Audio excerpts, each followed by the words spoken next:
Bismillahirrahmanirrahim. Assalamualaikum warahmatullahi wabarakatuh. Waalaikumsalam warahmatullahi wabarakatuh. Alhamdulillahirabbil alamin. Allahumma shalli ala Muhammad wa ala ali Muhammad. Salam jumpa kembali pemirsa Askia Sumber TV yang berbahagia. Senang sekali pada hari ini saya Ronika Putra bertemu menjumpai Bapak dan Ibu pada program Bincang-Bincang Edukasi. Untuk bincang-bincang kita pada hari ini, kita angkatkan tema yaitu membentuk konsep diri pada anak. Alhamdulillah untuk bincang-bincang kita pada hari ini sudah hadir bersama kita narasumber yang tidak asing lagi bagi kita.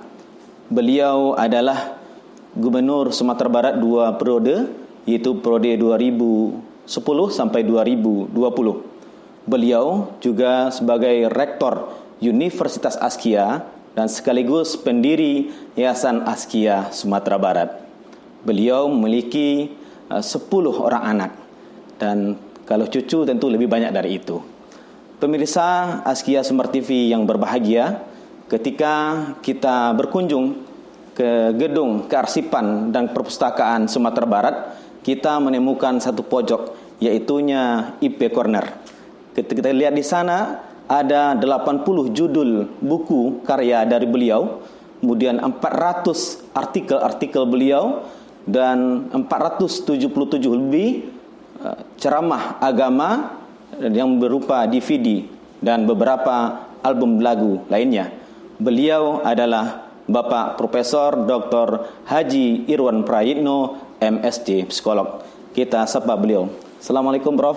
Waalaikumsalam warahmatullahi wabarakatuh. Alhamdulillah senang sekali Prof. Hari ini Prof bisa meluangkan waktu untuk berbincang-bincang ringan dengan kita di channel YouTube Askia Sumber TV begitu.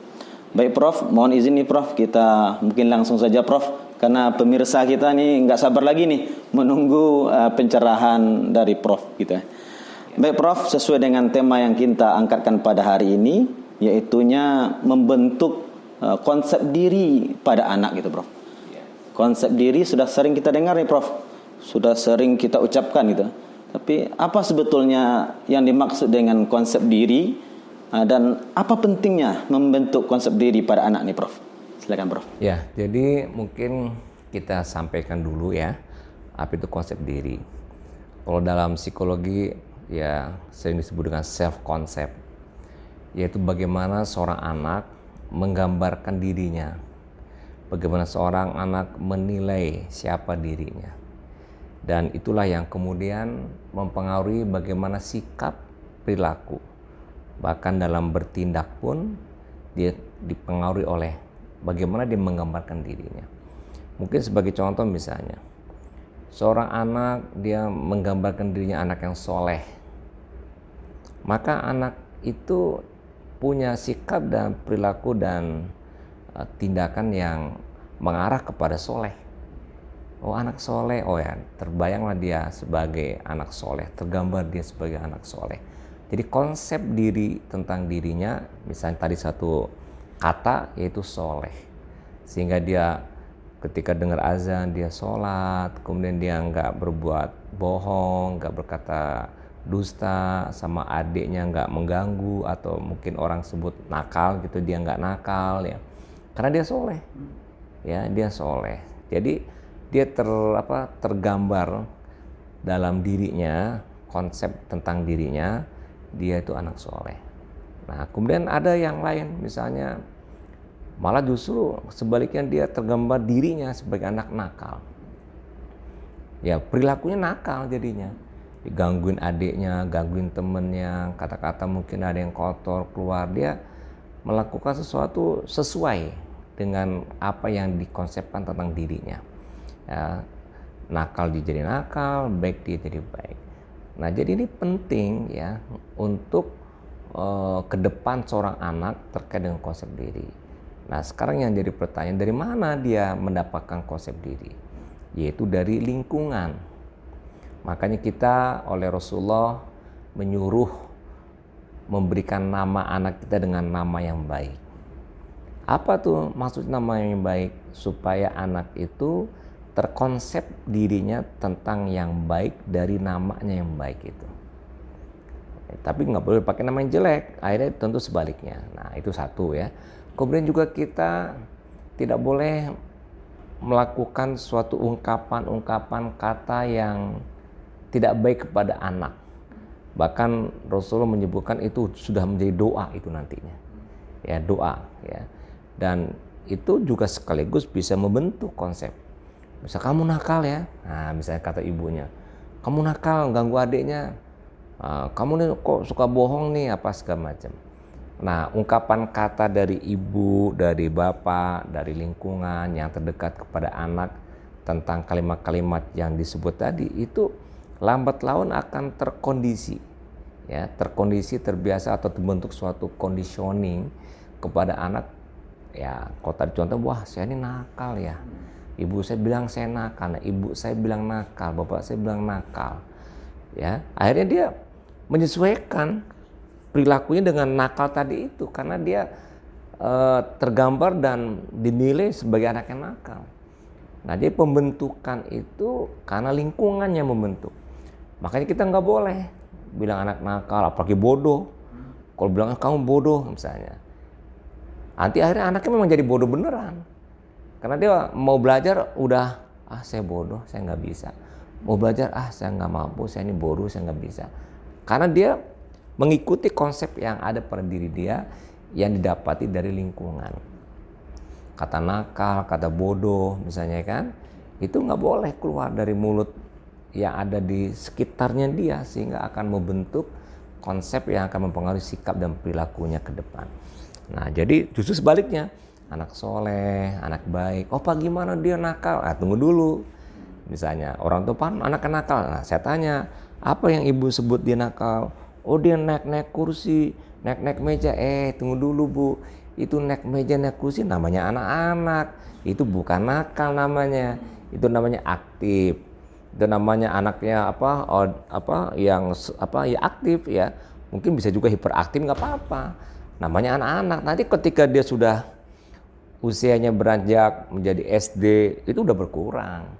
Jadi kadang-kadang definisi disebutkan nakal oleh orang tua tuh nggak tepat.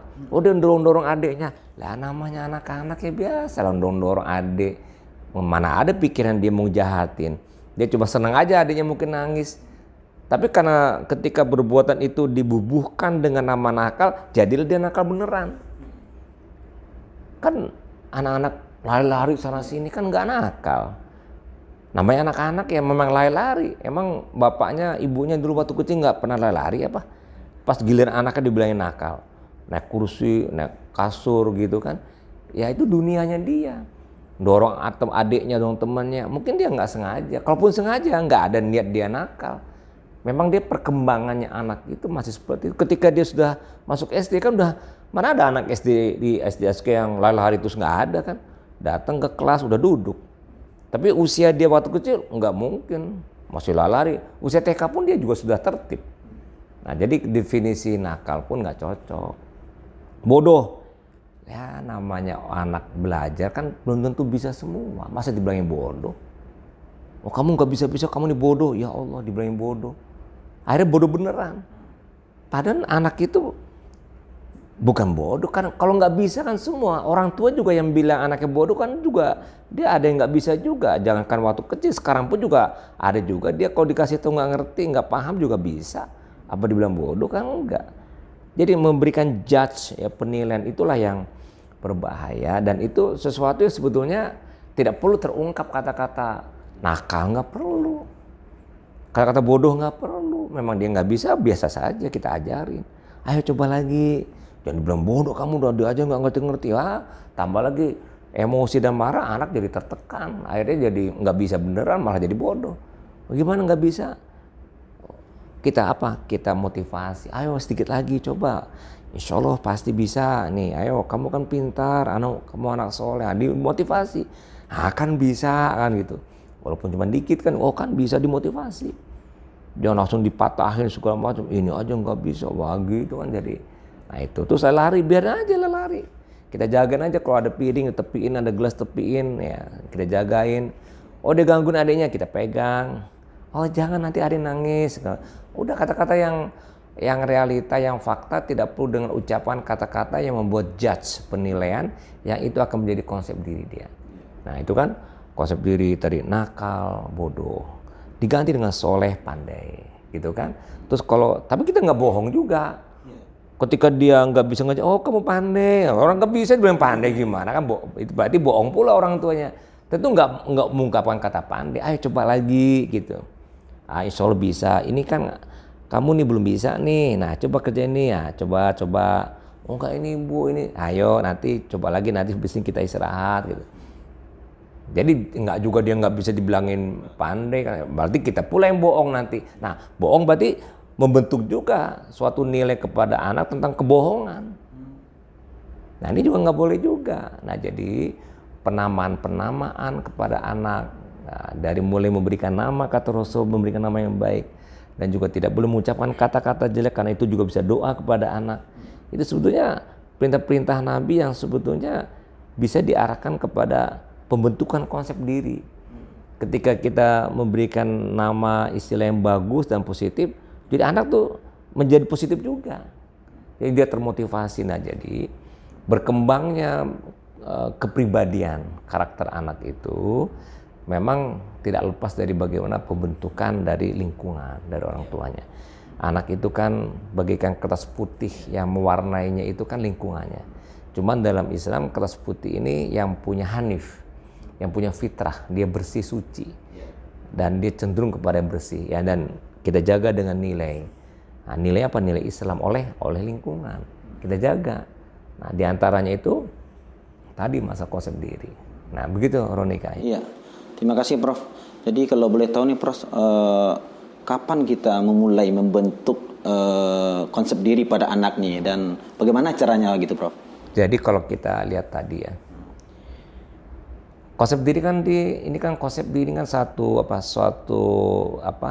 penilaian anak ketika dia sudah mulai mengenal dirinya. Itu berarti ada unsur kognitif. Nah kalau unsur kognitif itu, kalau kita merujuk kepada teori Jean Piaget itu kan 02, 26 ya, sampai kemudian nanti usia remaja. Ya. Nah, jadi kalau remaja itu sebetulnya sudah balik. Nah, balik itu berarti sudah berakal. Tapi kalau kita lihat dari segi pembentukan, pengkondisian, pembiasaan itu dari kecil. Ya, dari kecil. Oleh karena itu seperti pemberian nama itu kan semenjak anak lahir diberi nama. Tapi anak kan nggak tahu makna nama kan waktu bayi kan, masih sebulan 2 bulan kan nggak tahu, karena pikiran juga belum berjalan kan. Nah, jadi kapan ya ketika dia sudah mulai mengerti? Ya mungkin usia 2 tahun ya dia sudah mulai mengerti. Nah itu kita harus betul-betul menyiapkan situasi, kondisi, lingkungan yang kondusif kepada anak untuk anak terbentuk dengan baik. Ketika berjalannya kemampuan kognitif yang bertahap demi tahap sampai kepada dia balik, yang bisa berpikir tentang hal yang abstrak. Kan kalau yang dari kecil bayi kan hal yang konkret, yang nyata, yang dia lihat, belum paham dengan yang abstrak.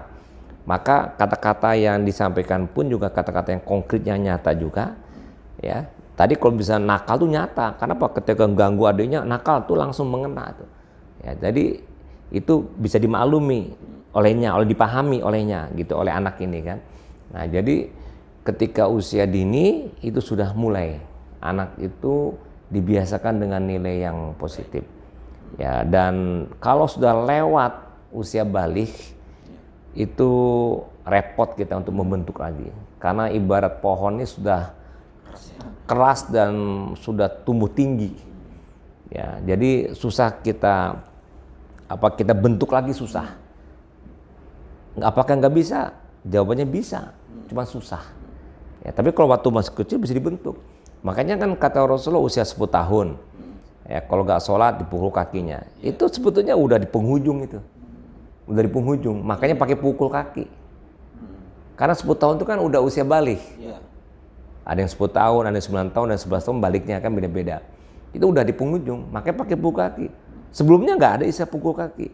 Tapi Bapak mencontohkan sholat, membiasakan sholat, mengajak dia sholat, dibiasakan, dan itu namanya pembentukan. Dari lingkungan orang tua, kakaknya, saudaranya, ya diajak sholat, dibawa, kalau dia wanita disuruh pakai mukena apa segala macam. Nah itu pembentukan, itu nggak pakai pukul kaki, nggak pakai apa, nggak ada, itu pembiasaan. Nah itu loh yang paling tepat di situ. Oh nah ini juga nggak berubah juga, nggak mau sholat juga, nah baru pukul kaki. Tapi kalau ketika usia 3 atau 4 tahun nggak boleh pukul kaki. Oh anak nggak ngerti, anak nggak paham. Kalau umur 10 itu udah mendekati paham. Makanya pukulan kaki itu memberikan efek jerak. Usia 2, 3 tahun, 4 tahun sampai 6 tahun nggak ada efek jerak.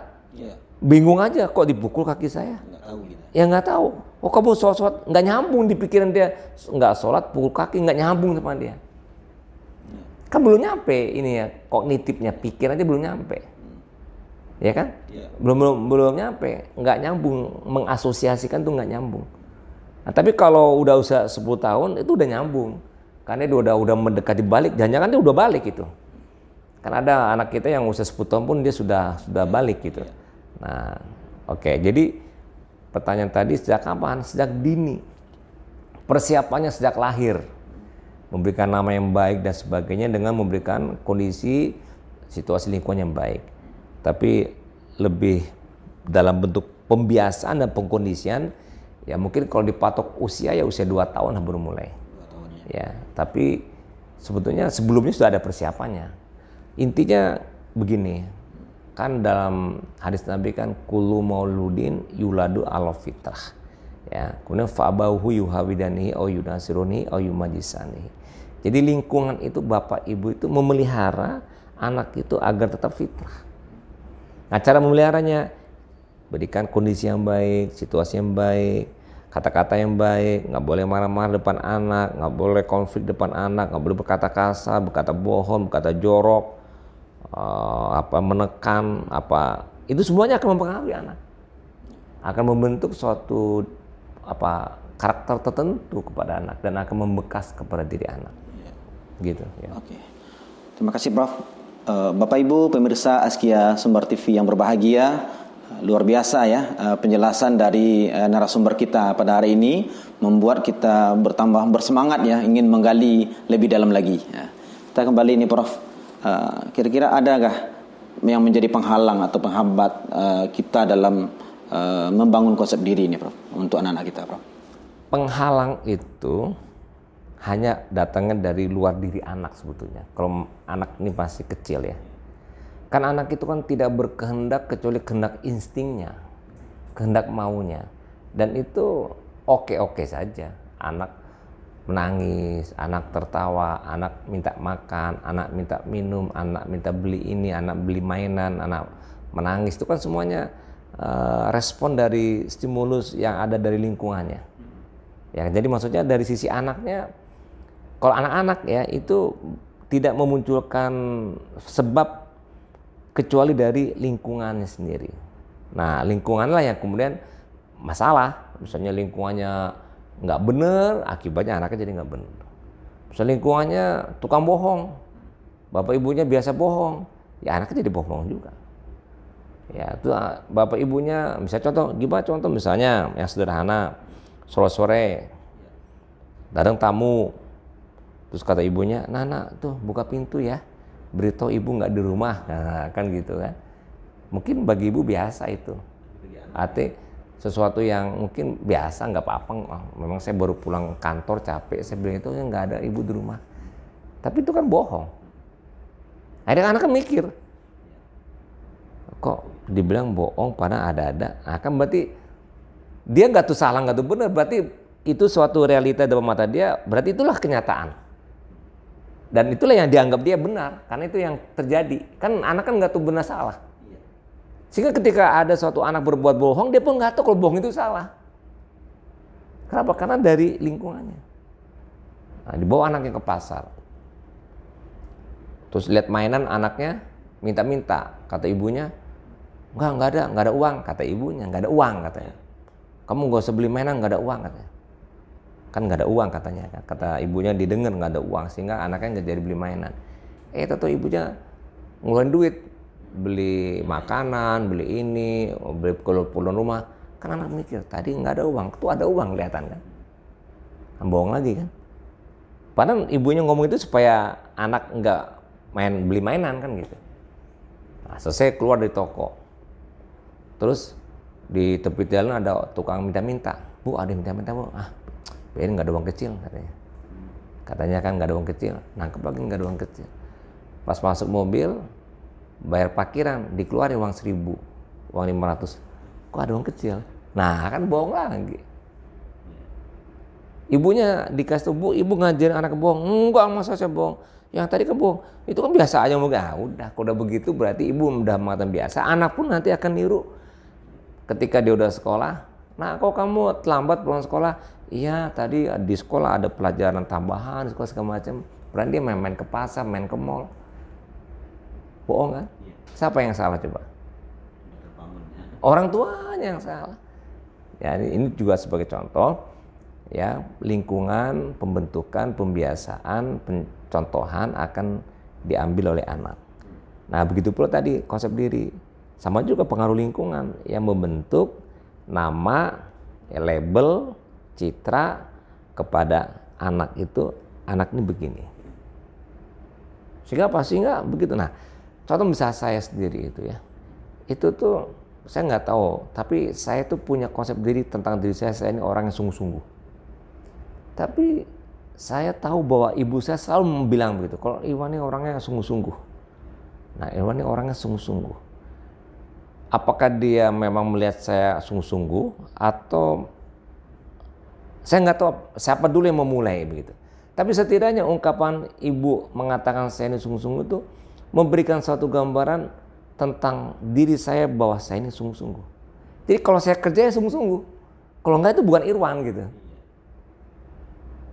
Kalau enggak bukan Irwan itu terus terdengar suara ibu itu. Kamu nih Irwan ini sungguh-sungguh ini. Kalau udah mau dia nggak dapat mesti dapat sampai dia dapat katanya. Itu sungguh-sungguh gitu. Nah, itu ungkapan ibu itu. Itu menjadi konsep diri. Nah, itu mau jadi konsep. Jadi konsep diri. Bahwasanya padahal saya itu Pak Ronika atau yang lain kan sebetulnya secara kapasitas, kemampuan, intelektual kan sama-sama aja. Kalaupun lebih-lebih ya mungkin lebih dikit lah, nggak juga lebih banyak gitu. Tapi karena ada kata kunci yang sungguh-sungguh tadi, itulah mungkin membedakan saya dengan yang lain. Teman-teman yang lain mungkin kuliahnya nggak sampai S3, saya sampai S3 gitu kan. Nah, mungkin karena kata-kata kesungguhan itu membuat saya tuh punya motivasi untuk menyelesaikan S3, untuk menyelesaikan ini, untuk kerja ini dengan sungguh-sungguh ya. Nah, itu konsep diri. Jadi luar biasa, anak soleh. Nanti ketika saya punya konsep soleh, saya nggak mungkin bohong. Itu bukan saya ini soleh, nggak mungkin bohong. Nah begitu, saya nggak mungkin nakal, nggak mungkin jahat, nggak mungkin nyuri, nggak mungkin ini. Kenapa? Saya ini anak soleh gitu. Nah makanya ibu tuh anak soleh, jangan anak soleh. Ungkapan anak soleh itu akan memberikan suatu citra ya, konsep tentang dirinya. Makanya nama itu, kalau kata Rasul, pilih nama yang baik.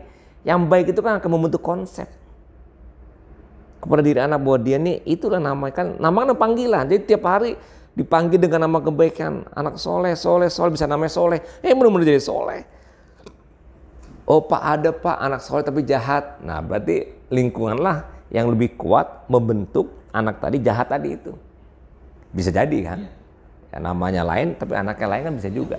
Lingkungan Pak ya? Lingkungan. Ya. Oke, terima kasih Pak.